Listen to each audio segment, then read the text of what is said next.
Good morning students.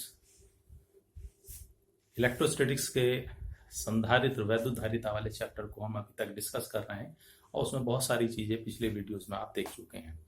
आज एक और इम्पॉर्टेंट टॉपिक डिस्कस करने के लिए हम यहाँ आए हैं, उसको हम स्टार्ट करें उससे पहले यदि आपने चैनल सब्सक्राइब नहीं किया तो प्लीज़ चैनल को सब्सक्राइब करिए, लाइक करिए, शेयर करें अपने और साथियों में, जिससे उनको भी इस वीडियोस को हेल्प मिल सके। इस वीडियोस से आज हम लेकर के टॉपिक चलेंगे आवेशित चालक या संधारित्र की वैद्युत स्थिति ऊर्जा। दोनों आर्टिकल्स अलग अलग हैं लेकिन एक सेम मेथड से हो सकते हैं।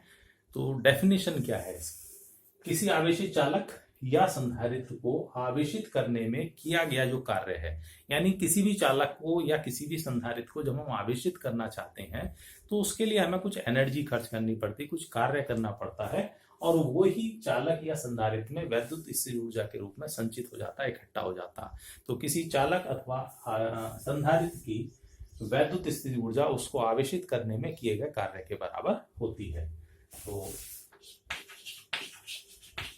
अगर आपसे पूछा जाता है चालक तो हम चालक इस्तेमाल करेंगे, और अगर पूछा जाता है आवेशित संधारित्र की तो आवेशित चालक की जगह फिर हम संधारित्र वर्ड इस्तेमाल कर लेंगे। तो किसी आवेशित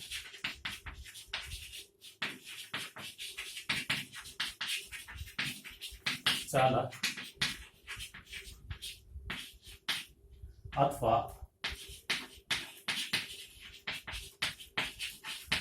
संधारित्र की वैद्युत स्थितिज ऊर्जा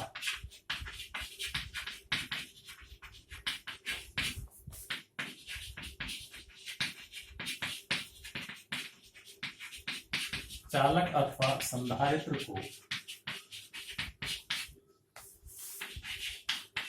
आवेशित करने में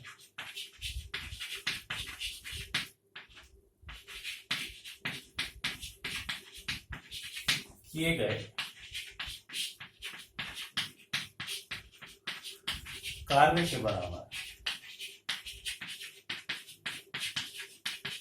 होती है।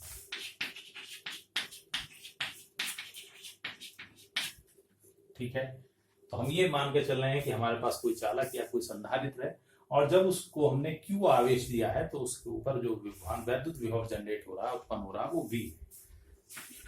तो इसके लिए हम आर्टिकल ड्राइव कर रहे हैं। माना किसी चालक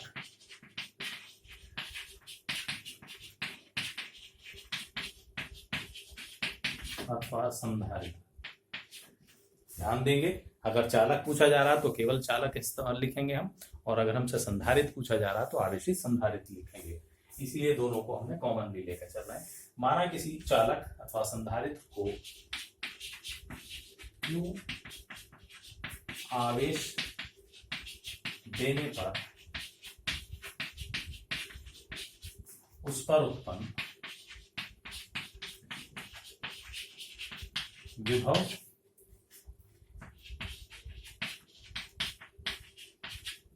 या प्लेटों के बीच विभवांतर। अगर चालक है तो उस पर उत्पन्न विभव वर्ड इस्तेमाल करेंगे, और अगर संधारित्र है तो उसकी प्लेटों के बीच विभवांतर कैपिटल V है। अतः V इज इक्वल टू होगा Q upon C, and this is equation number first, जहां C चालक अथवा संधारित्र की धारिता है।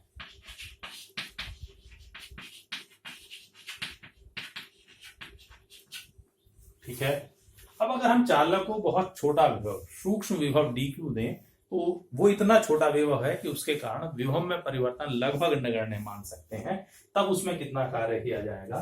तो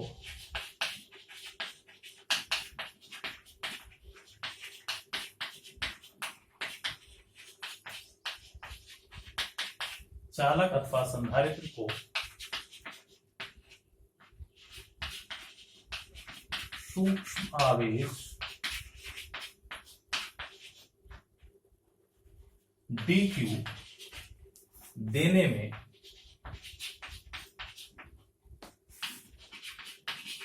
किया गया कार्य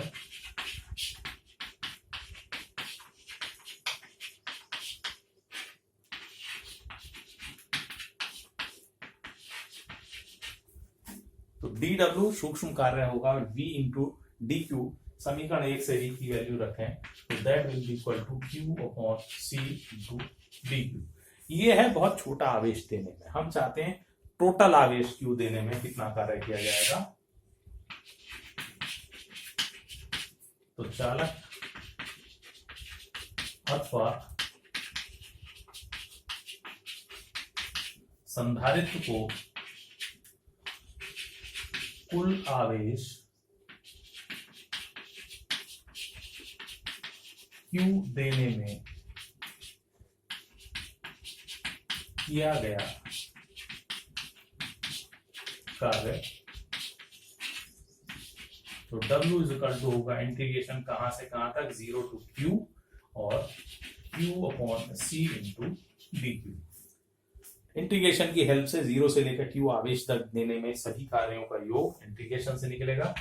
1 अपॉन सी कांस्टेंट क्वांटिटी बाहर लें, Q का इंटीग्रेशन करें तो 1 पावर एक पावर बढ़ेगी, it means Q square by 2 और कहां से कहां तक limit 0 to Q। 1 upon 2c, first of all upper limit Q square और माइनस लोअर लिमिट, तो इस तरीके से आ जाता है W is equal to half Q square upon C। Definition कहती है, परिभाषा की ये किया गया कार्य ही उस चालक या वैद्युत संधारित्र की स्थितिज ऊर्जा होगी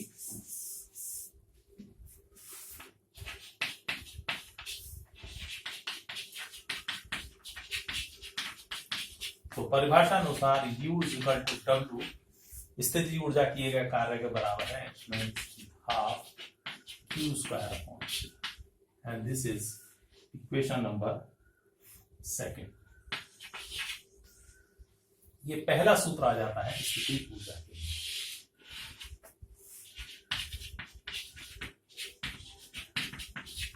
परंतु Q बराबर होता है CV, तो इसलिए U is equal to half C square V square upon C, या U के लिए सेकंड रिलेशन आ जाता है हाफ CV स्क्वायर।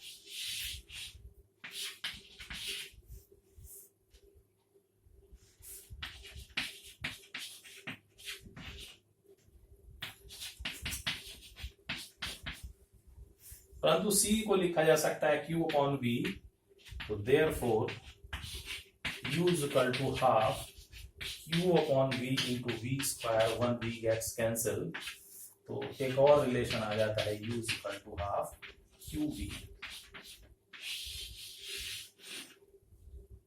तो सीधे से आप कंबाइंडली लिख सकते हैं U is equal to half QV half CV square या half Q square upon C। ये है किसी आवेशित चालक या संधारित्र की वैद्युत स्थितिज ऊर्जा। ठीक है, एक इंपॉर्टेंट रिलेशन है U is equal to half VQ half CV square and half Q square upon C। अगर हमारे पास संधारित्र आवेशित संधारित्र की स्थिति ऊर्जा ज्ञात है तो उसकी प्लेटों के बीच हम ऊर्जा घनत्व ज्ञात कर सकते हैं। तो आवेशित संधारित्र की प्लेटों के बीच ऊर्जा घनत्व,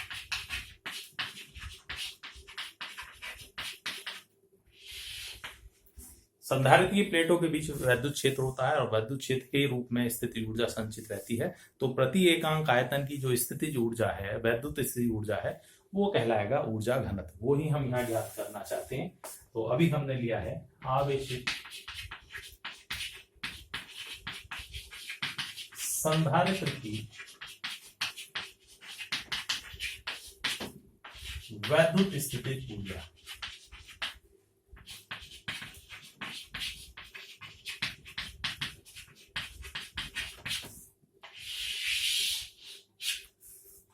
आवेशित संधारित्र की वैद्युत स्थितिज ऊर्जा, अभी हमने फार्मूला लिया है U equal to half CV square.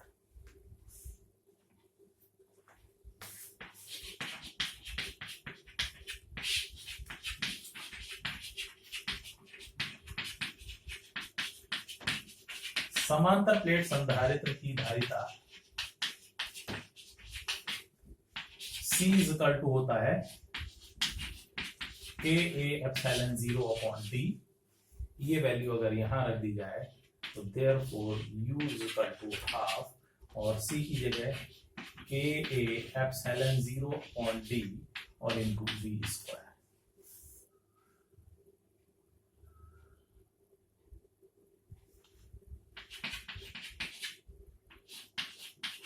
KA/0 V/D का होल स्क्वायर, यानी यहां हमने D से क्या कर दिया है, डिवाइड कर दिया है। D एक हमारे पास पहले था, D से एक मल्टीप्लाई कर दिया है, और D से इसे समझने के लिए और बेटरली समझने के लिए D से हमने डिवाइड और D से मल्टीप्लाई कर दिया है और इंटू V स्क्वायर। ठीक है, तो हाफ KA/0 और इंटू D और V/D का होल स्क्वायर। V/D का होल स्क्वायर, V/D होता है प्लेटों के बीच वैद्युत क्षेत्र की तीव्रता,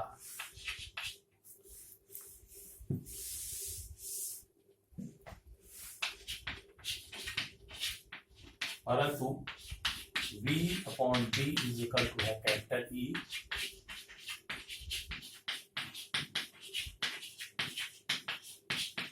प्लेटों के बीच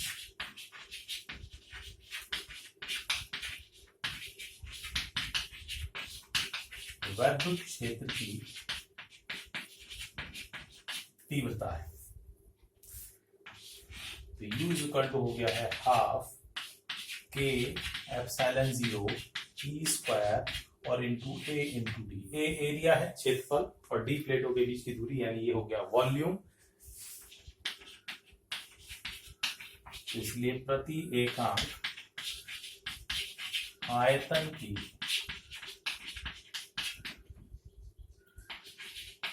ऊर्जा,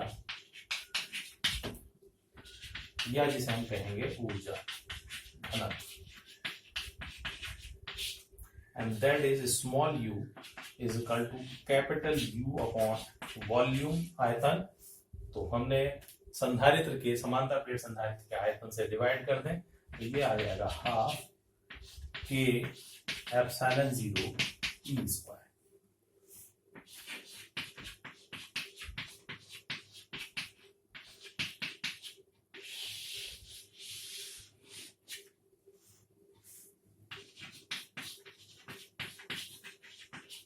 और यदि प्लेटों के बीच माध्यम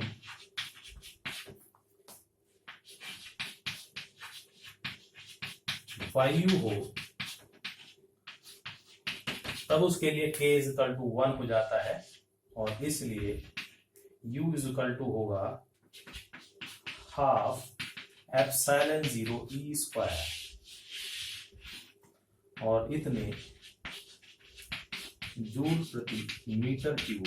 ये होगा ऊर्जा घनत्व या प्रति एकांक आयतन की वैद्युत स्थितिज ऊर्जा किसी भी आवेशित संधारित्र की प्लेटों के बीच। तो यहां तक आप तैयार करिए और नेक्स्ट लेक्चर में लेकर के चलेंगे आगे का मैटर। ठीक है, तब तक के लिए धन्यवाद।